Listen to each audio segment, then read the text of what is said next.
Thank you, Barbara, for that wonderful introduction and for all you do for Israel. After I heard you, I think I need to ask for a raise in my salary.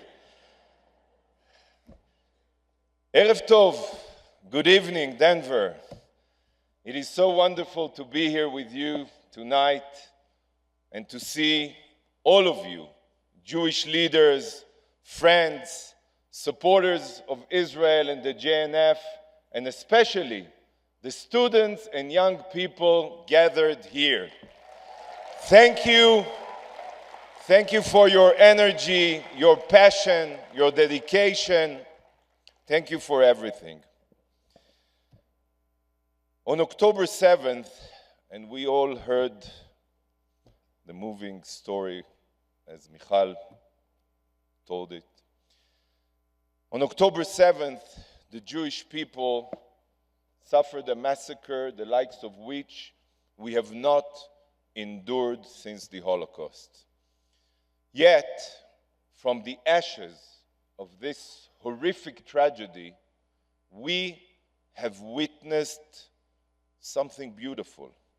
We have seen the Jewish people rise up together with pride, with strength. The unity, hope, and unbreakable determination of World Jewry is a deep source of inspiration for all of us in Israel. The love and support that Israel has received strengthens the resilience of every Israeli. But when it comes to JNF, empowering Israel is the core of your DNA. Ever since Theodor Herzl banged his gavel at the Fifth Zionist Congress 122 years ago and established the Jewish National Fund, the JNF has been synonymous with building the land of Israel and strengthening Israeli society. From the Negev to the Galil, from the playgrounds of Sderot, as we've seen tonight, to the towers of Tel Aviv and the stones of Jerusalem, everywhere you walk, you see the footprint of JNF. Nothing has stopped you. Not wars and not a lack of water, not arid land, and not waves of terror. So, dear friends, brothers, sisters, in the name of the people and state of Israel, I thank you from the bottom of my heart. You all deserve a round of applause. Thank you.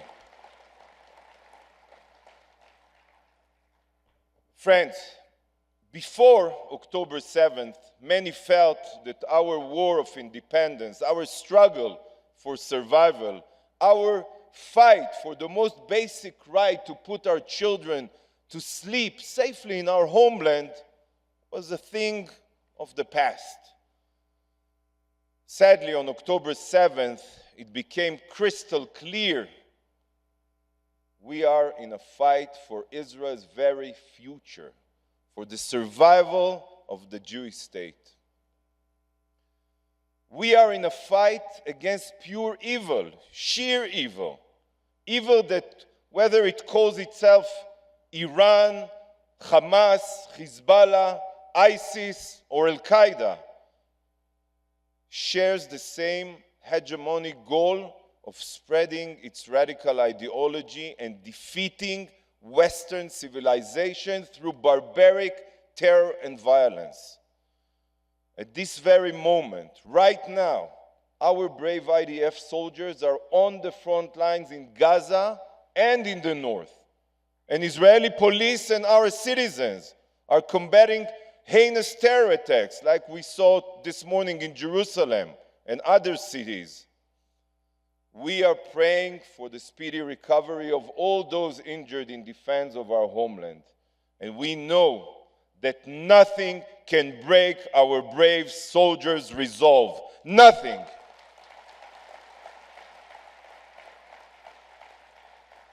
But friends, we are all on the front lines as well.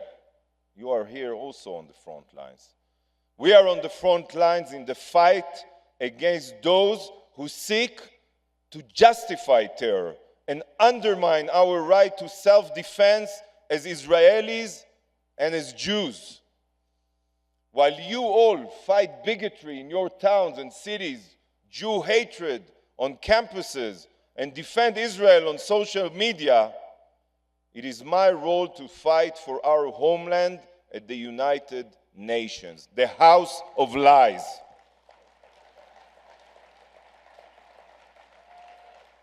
We all know that today, aside from Tehran, the UN is the global capital of falsehoods, of hypocrisy, of, yes, support of terror. But we also know, just a second, we also know that exactly 76 years ago yesterday, on November 29th, 1947, this very same Israel-hating organization voted in favor of the partition plan, voted in favor of the establishment of the Jewish state, of the state of Israel.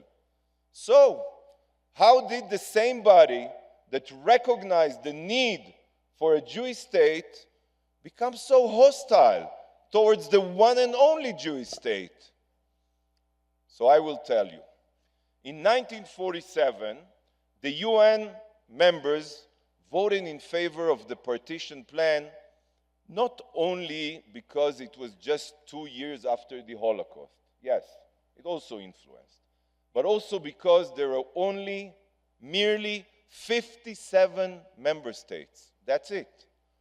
And over the years, colonies conquered by empires, past empires, such as the United Kingdom, Spain, France, they gained independence. And even countries such as the USSR broke into many, many independent states. And today, there are, you want to take a guess how many states? Today, there are 193 member states at the UN. And the institution is now comprised completely different than it used to be. Today, and I'll give you a few examples, out of the 193 states, 56, internalize it, 56, nearly 1/3 are Muslim countries. Less than half of current member states, only half, are democratic states. In fact, today, half of the Human Rights Council is made of countries that do not even uphold basic human rights. Pakistan, Somalia, China, to name just a few, are members of the Human Rights Council today. And Iran, by the way, last month, Iran even led a human rights forum. You can't make this up, seriously. What a disgrace. But the UN's absurdity only gets worse. In the General Assembly, every country has the same voting power. Suddenly they believe in democracy. Yes, even tiny islands such as, I learned about new islands since I was appointed, St. Vincent and the Grenadines, or human rights abusers such as Iran or Cuba, they have exactly the same vote as a superpower such as the United States. Exactly. So, with so many anti-Israel countries, this paves the way for the UN's automatic anti-Israel majority. We all remember Abba Eban's famous quote, and he said something like this: if Algeria introduced a resolution declaring if Algeria introduced a resolution declaring that the earth was flat and that Israel had flattened it, it would pass by a vote of 164 to 13 with 26 abstentions. Yes. And you know what? Listen to these outrageous numbers. Israel, a country that represents today, 8 million people, only 1/10 of 1% of the world population, 1/10 of 1%, receives You know how many condemnations? 70% of the UN's condemnations. 70%. In the past year, 2023, while a war raging in Ukraine and Iran murdered thousands of innocent women and protesters, more resolutions were passed against Israel than Syria, North Korea, and Iran combined. Yeah, that's the reality. If this double standard doesn't scream anti-Semitism, I don't know what does. But friends, many of you right now, I'm sure, may be asking yourself, okay, and this is an important question, do anti-Israel resolutions at the UN, does it really matter? I mean, General Assembly decisions are not legally binding. I hope you know it. So what power does the UN even have to harm Israel? Why is it so important to fight against these anti-Israeli resolutions? So I have another story for you. In Hebrew, the UN is called, you know how is it called? Israelis cannot participate. It's called okay? Have you heard of it? So, and David Ben-Gurion, in a way to describe its ineffectiveness, the ineffectiveness of the UN, called it, gave it a nickname, Shmum, similar to how you say Joe Schmo, yeah? Sadly, today, the reality has changed. As we all witnessed, what happens at the UN doesn't stay at the UN. Because friends, today we live in the internet era where lies can travel around the world before the truth can even get its shoes on. And the UN's fabrications can cause immense destruction, immense damage to Israel. We are in the midst of a battle not only to defend physically the future of Israel against Hamas terrorists, but also for hearts and minds around the world. And the UN's demonization of Israel is a direct threat to the legitimacy. We need it, the legitimacy of our just war against the forces of sheer evil. Israel's goals are clear: to bring home our hostages and obliterate Hamas's terror capabilities. That's what we need now to ensure security. And just today, Yahya Sinwar, the leader of Hamas, declared, as we heard before, that October 7th was just a rehearsal. If Hamas is not eliminated, the massacre will be repeated over and over again. Nothing can change a genocidal ideology. Nothing. Therefore, Hamas must be uprooted and eradicated. And it must happen.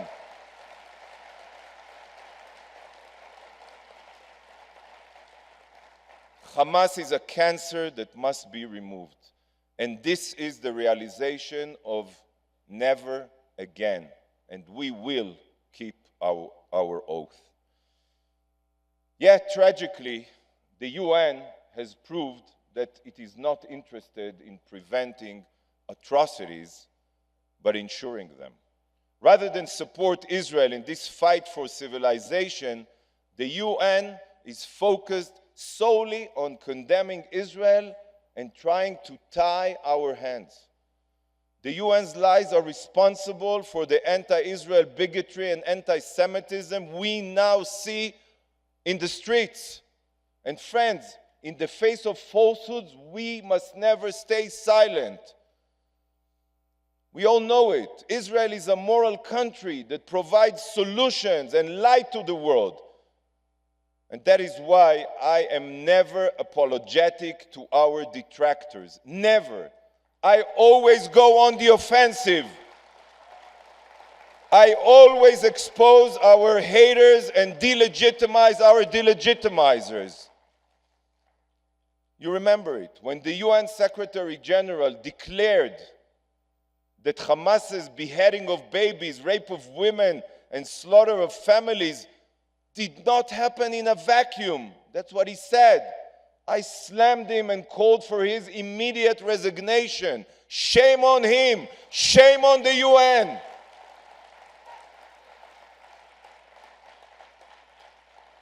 When the UN refused to condemn Hamas's crime, I stood on the UN podium and screened, it wasn't easy, screened footage of the beheading and murder from that dark day.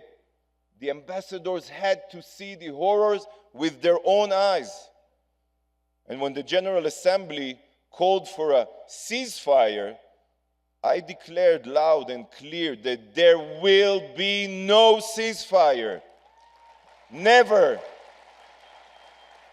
Because the meaning of a ceasefire is to allow Hamas to remain in control of Gaza. We swore that such a massacre would never happen again. We will eradicate Hamas. I will say it time and again. We will free Gaza from Hamas. And we will build a brighter future for Israelis and Gazans alike. Anyone who supports a ceasefire supports Hamas' reign of terror. They support Israelis being murdered. They support Gazans being used as human shields. But the UN's hypocrisy doesn't end with the General Assembly. The Security Council, the most important body, has met at least a dozen times since October 7th. Yet, shockingly, the Council has not even condemned, not even once, the Hamas Nazis for their war crimes. So I felt I needed to send a strong message, to wake the Security Council up from their indifference. This is why I donned a yellow star, because 2023 is not 1943. The Jewish state today can defend itself, but I reminded the Council of the price of silence in the face of evil. To remind them that today, unlike during the Holocaust, we have a strong state, and we will not stop until we destroy Hamas.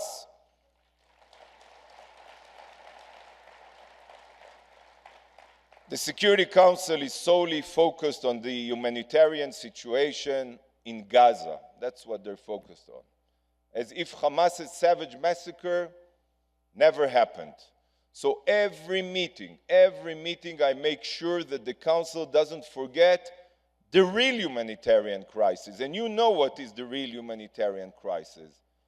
Our 150 hostages that are still being held in Gaza. 10-month-old Kfir Bibas, a sweet baby, and his 4-year-old brother, Ariel, are being held in a dark terror tunnel. Every time I see their sweet faces, my heart truly breaks. All of our hearts, I'm sure. But if the UN prefers to avert its eyes from the truth, I will bring the truth to them. I will not let the UN look away. Israel's war against Hamas, both in Gaza and at the UN, is a battle for Israel's future. It's either us or them, and it must be us. Israel is here to stay forever.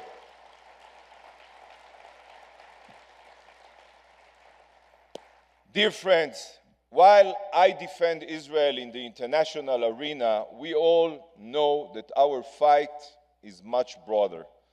Since October 7th, we have seen the resurgence of violent anti-Semitism and anti-Israel hatred in America and around the world, on college campuses and on the streets. We see students who chant genocidal slogans, professors who justify Hamas's sadistic cruelty, university administrators who hide behind weak and empty words, officials and politicians who parrot terrorist propaganda, and media that goes out of its way to create false moral equivalence between Israel, a democratic, law-abiding country, and Hamas, ISIS. This anti-Semitism doesn't stay on the level of words. We have seen swastikas on buildings, vandalism of Jewish institutions, and violent assaults on Jews and supporters of Israel. And friends, words are no longer enough. We are done listening to slogans. We are finished hearing calls of solidarity. What we demand today is action. Action.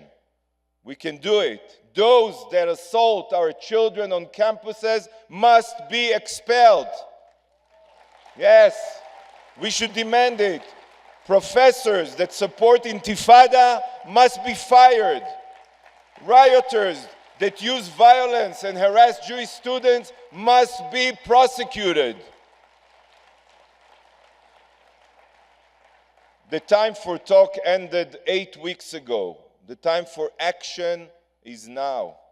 For years, we have warned of anti-Israel incitement and hate. For years, these calls fell on deaf ears. And now we have paid the heaviest price since the Holocaust. Today, we stand idle no longer. The Jewish people are united, and we are stronger than ever. When we stand together, we can move mountains. Whether it's the fight for Israel at the UN, the fight against anti-Semitism, or the fight for public opinion, we are all standing on the front lines as one people, and we will prevail.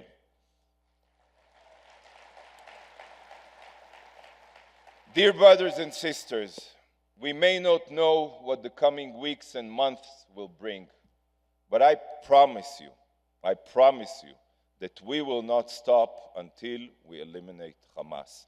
We will not stop until each and every one of our hostages is brought home, and we will bring them home. We will, God willing. Together, we will speak truth to power and to terror. No one will silence us. And when I look out at all of you, when I see Israel and the Jewish people standing together as one, I know that we will be victorious. Many have tried to destroy us, but none have succeeded. And today will be no different. Am Yisrael Chai, thank you from the bottom of my heart. I love you. Thank you.